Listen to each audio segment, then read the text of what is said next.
저는 여러분을 만나기 위해서 옹피 케이블카를 타는 곳에 나왔습니다. 함께 듣는 철로역정 이야기가 이제 얼마 남지 않았습니다. 앞으로 여러분과 제가 두 번만 더 만나면 끝이 납니다. 지난 3월 19일 멸망의 도시에 대한 이야기를 들려드리는 것으로 시작을 했는데 벌써 시간이 다 지나갔습니다. 좁은 문, 아름다운 궁전, 아볼루온, 믿음, 허영의 시장, 절망의 거인, 각 장의 제목과 줄거리가 다 기억이 나시는지 모르겠습니다. 성령께서 여러분의 마음판에 성경의 교훈들을 분명히 새겨주셨을 겁니다. 기도할 때마다 마음에 새겨진 성경의 교훈을 기억하시고 묵상하시면 기도가 더욱 깊어지고 뜨거워질 것입니다. 이번 시간에는 제8장 기쁨의 산에 대한 이야기를 들려드리겠습니다. 지난 시간에 들려드린 이야기의 절정은 하나님의 약속이라는 열쇠를 사용해서 의심의 성을 탈출한 크리스찬과 소망이 극적으로 절망의 거인의 땅에서 벗어나는 장면이었습니다. 순례의 길을 계속 가던 두 사람은 기쁨의 산에 도착합니다. 기쁨의 산에서 잠시 물을 마시고 몸을 씻고 포도를 따먹으며 쉽니다. 산의 정상에서는 목자들이 양떼를 치고 있었습니다. 크리스천과 소망은 목자들에게 기쁨의 산의 주인은 누구이며 양떼는 누구의 것이냐고 물었습니다. 목자들은 이 산은 임마누엘의 땅이며 양떼도 그분의 것이라고 대답합니다. 양떼의 주인께서는 자신의 양떼를 위해서 목숨을 버리신 분이라고 합니다. 크리스찬이 목자들에게 이 길을 계속 가면 하늘의 성에 도착할 수 있느냐고 물었습니다. 목자들이 길을 제대로 들어섰다고 대답을 합니다. 크리스찬이 목자들에게 다시 하늘의 성까지는 여기서 얼마나 더 가야 되는지, 그 길은 안전한지 물었습니다. 목자들은 진심으로 간절하게 그리로 가려고 하는 자가 아니면 갈 길이 아주 멀고 안전하게 가려고 하는 자는 안전하지만 죄인들은 그 길에 걸려 넘어지고 말 것이라고 경고를 합니다. 목자들은 크리스천에게 길을 가는 중에 지쳐 쓰러지기 직전에 순례자들을 위해서 쉴 곳이 있다고 알려줍니다.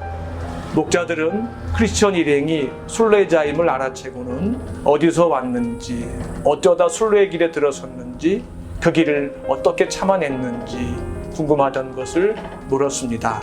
왜냐하면 순례의 길에 들어선 자 중에 기쁨의 산까지 도착한 자는 거의 없었기 때문입니다. 크리스천과 소망의 대답을 들은 목자들은 마치 자신들의 일처럼 기뻐하고 두 사람을 환영합니다.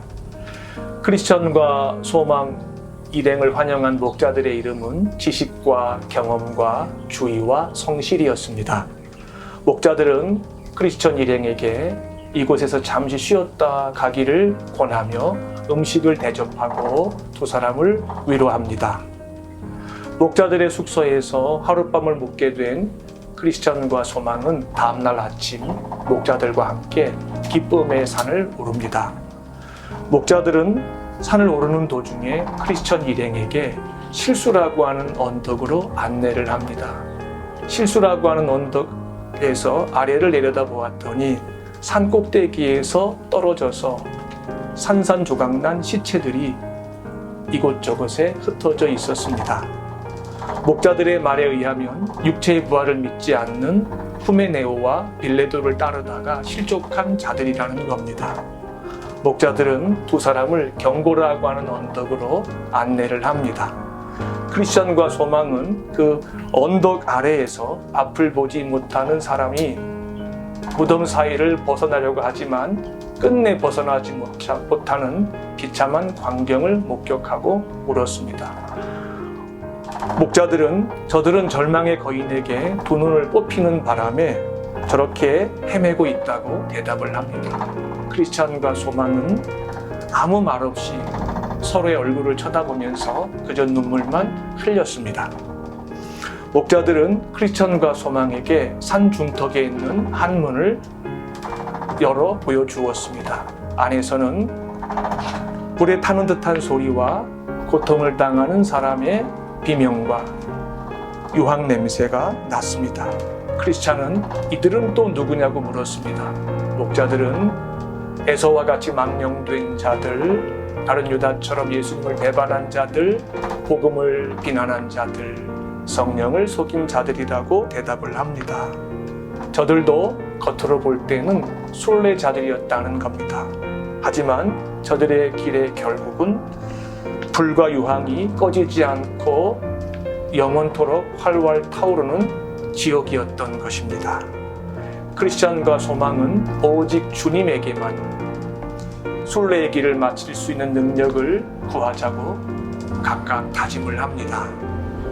두 사람은 목자들과 헤어지기 직전에 청명이라고 하는 언덕에 올라서 망원경으로 저 멀리 있는 하늘의 성의 영광을 어렴풋하게나마 볼 수가 있었습니다.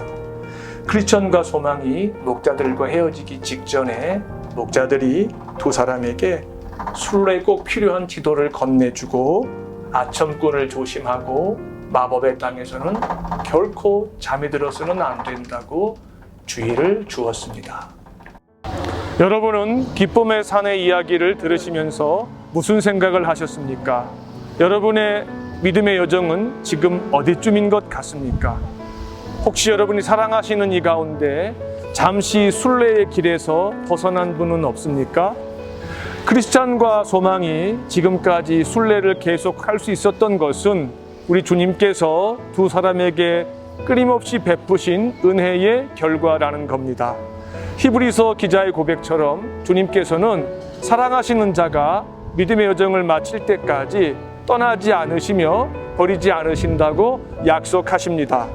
우리가 순례의 길을 끝까지 갈 수 있는 것은 우리의 노력과 능력과 수고의 결과가 아닙니다. 우리 안에 계시는 성령께서 우리를 위하여 말할 수 없는 탄식과 함께 간구하시기 때문입니다. 우리의 주와 구주이신 예수님께서 하나님 아버지 앞에서 우리를 위하여 중보하고 계시기 때문입니다. 다음 시간에는 제9장 하늘의 성으로 가는 큰 길에 대한 이야기를 들려드리겠습니다. 시편 기자는 주의 말씀은 내 발의 등이며 내 길의 빛이라고 고백했습니다. 오직 주의 말씀만을 등과 빛으로 삼으셔서 험난한 순례의 길을 끝까지 완주하시는 우리 홍콩 원사랑교회 성도들이 되시기를 주의 이름으로 축원합니다. 에벤에셀